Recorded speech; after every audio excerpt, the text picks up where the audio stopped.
Friends, మనం ఇప్పుడు పీడిఎఫ్ని system అలాగే మొబైల్ రెండిట్లలో కూడా ఎలా సింపుల్గా ఎడిట్ చేసుకోవాలో చూద్దాం. ఇది మెయిన్గా ప్రస్తుతం టీచర్లకు బాగా ఉపయోగపడుతుంది. లెసన్ ప్లాన్స్ మీద ఉన్న వాటర్ మార్క్ అలాగనే టీచర్ నేమ్ని తీసేసి మన ఓన్ నేమ్ పెట్టుకొని డౌన్లోడ్ చేసుకోవడానికి ఇది ఉపయోగపడుతుంది. దీనికోసం ముందుగా మనం క్రోమ్లో ఎడిట్ పీడిఎఫ్ ఆన్లైన్ అని చెప్పేసి ఉంటుంది. దీనిలో మనకి ఇక్కడ setja.com అని చెప్పేసి ఒకటి ఉంది. దీన్ని ఓపెన్ చేసేసి అప్లోడ్ ఫైల్ పైన క్లిక్ చేసి మనం ఎడిట్ చేయాలనుకుంటున్నటువంటి ఒక పీడిఎఫ్ని సెలెక్ట్ చేసుకోవాలి. ఈ విధంగా ఓపెన్ అవుతుంది.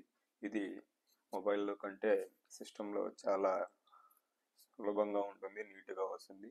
ఇప్పుడు ఇక్కడ మనకు కావాలి అని అంటే ఇన్సర్ట్ పేజ్ పైన క్లిక్ చేసినట్లయితే ఎంటీ పేజీ వస్తుంది.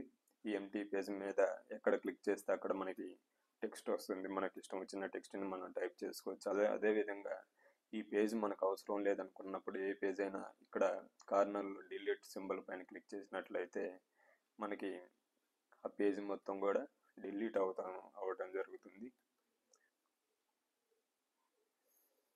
ఇప్పుడు ఈ పేజ్ పైన నేమ్ ఆఫ్ ది టీచర్ దగ్గర నా నేమ్ ఇవ్వాలనుకుంటున్నాను.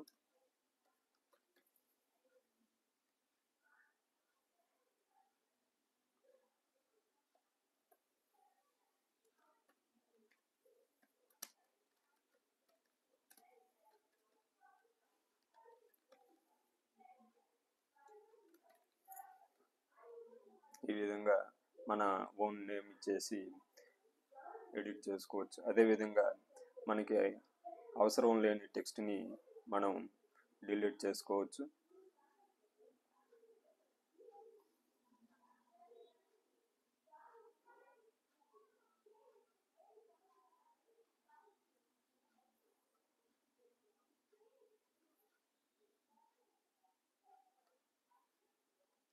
ఇక్కడ పేజ్ నెంబర్ 10లో చూసినట్లయితే నేమ్ ఆఫ్ ది టీచర్ దగ్గర ఇక్కడ ఇది ప్రిపేర్ చేసినటువంటి సార్ నేమ్ ఉన్నది. ఈ నేమ్ని నేను పూర్తిగా డిలీట్ చేయొచ్చు. ఇక్కడ డిలీట్ క్లిక్ చేస్తే పూర్తిగా డిలీట్ అవుతుంది. లేదంటే ఆ నేమ్ని మనం లెటర్ బై లెటర్ ఎంతవరకు కావాలో అంతవరకు ఈ విధంగా సింపుల్గా ఎడిట్ చేసి డిలీట్ చేయవచ్చు. అదేవిధంగా ఈ పీడిఎఫ్లో మనకి ఏమన్నా అదనంగా కావాల్సిన సమాచారం కావాలని అనుకున్నప్పుడు మనం ఇక్కడ లింక్స్ని ఇవ్వచ్చు. లింక్స్ క్లిక్ చేసి ఫామ్స్ ఏమైనా ఉంటే ఫామ్స్ని అటాచ్ చేసుకోవచ్చు. ఇమేజ్ అంటే ఇమేజ్ని అటాచ్ చేసుకోవచ్చు. సపోజ్ నేను ఇక్కడ ఇమేజ్ని అటాచ్ చేసినట్లయితే ఈ విధంగా ఆ ఇమేజ్ ఇక్కడ పేస్ట్ అవుతుంది. ఈ విధంగా మనకు కావాల్సిన ఏ సమాచారాన్ని అయినా కానీ ఇక్కడ సైన్ లేదు, ఇది వైట్నర్, ఇది నాకు అవసరం లేదనుకున్నప్పుడు దీన్ని హైలైట్ చేసినట్లయితే ఇది అదంతా వైట్ అయిపోతుంది.